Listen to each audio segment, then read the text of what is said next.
can't hold me back. It can't hold me back. It can't hold my shell too crack. It can't hold me back.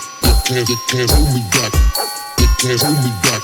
It can't hold my shell too crack. It can't hold me back. It can't hold me back. It can't hold me back.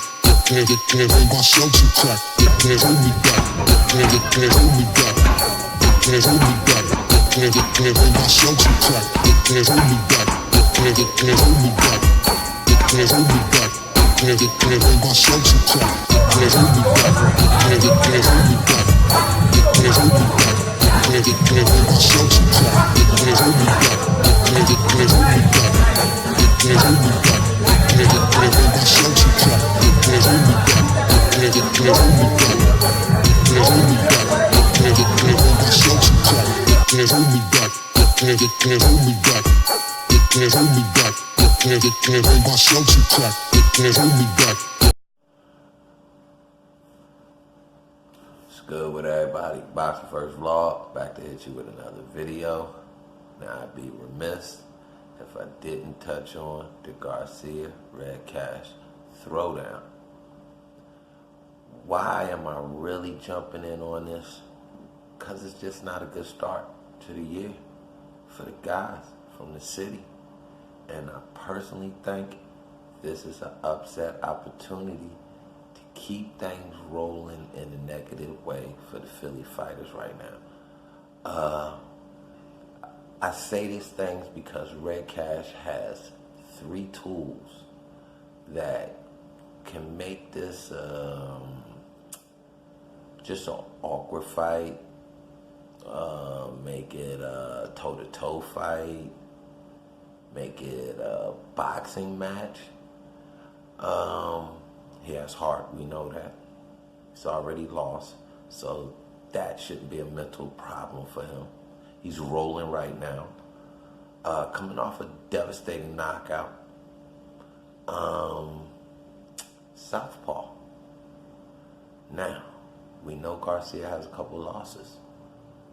Who of them losses come against a boxer and a puncher? A sort of a toe-to-toe fight with Sean Porter. Came out on the losing end. Some say he won that. It was close. I give it to Porter. Thurman say he got outboxed. Some say he punched better, landed cleaner. I give it to Thurman. So will either one of those fights bother him, or can he get the KO? He's going against a guy that's not a natural 147, but been bolting well since he's been in the division. So I'm not sure if that's really an advantage for Garcia, but again, that is in his favor. He's the bigger puncher. Will Redkach stand still for those punches? He's not the swiftest dude, but moves pretty decent for a southpaw fighter that's not a Pernell Whitaker style or Mayweather style boxer. Moves pretty decent. So that being said, I'm telling you guys, this one could be an upset. Maybe not KO wise, but maybe just scorecard real tight. A couple situations where they mix it up, and maybe Redkach comes out on the winning end of some dust ups late in fights, because Garcia does slow down late in fights. Haven't seen Redkach really fall off like that in his past 3 to 4 fights. He's just been moving forward. He got rid of Devin Alexander. We know Alexander's OG, bouncing back from a situation he had personally. But he boded well through that fight until that sneaky uppercut got in there. Can that same punch get home in this Garcia fight? This could be an upset, ladies and gentlemen. I'm not sure who feels the way I feel, but we here at Boxing First Vlog, man, we look at things from a different angle, man. And this angle was telling me Redkach has the tools to not make it a good night for Garcia. Been talking this Hall of Fame talk. Not sure about that, man. You got a real rough, tough competitor in front of you right now, and you sitting here talking about future maneuvers and future placements and things like that. Man, don't overlook this Ukrainian dude, man. We already know them damn Russians is tough any damn way. So this is a serious situation.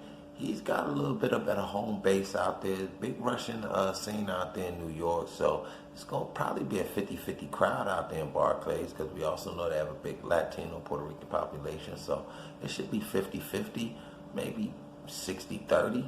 I mean 60-40, pardon me. But again, it should be definitely raucous in the building. This is probably the biggest fight on the card. We know Swift Hurd is on the card. They got a couple guys with some donuts coming out of the super bantamweight division fighting for some local title or whatever, some continental title or whatever. But that should be a decent. I'm going to take a look at that, do a little homework on that one. But and all in all, this is definitely going to be the biggest fight on the card. I'm not sure if it's a 10 or 12 rounder. Didn't hear about a belt or anything on the line. So maybe a 10 round. And could be a rough night for Mr. Garcia.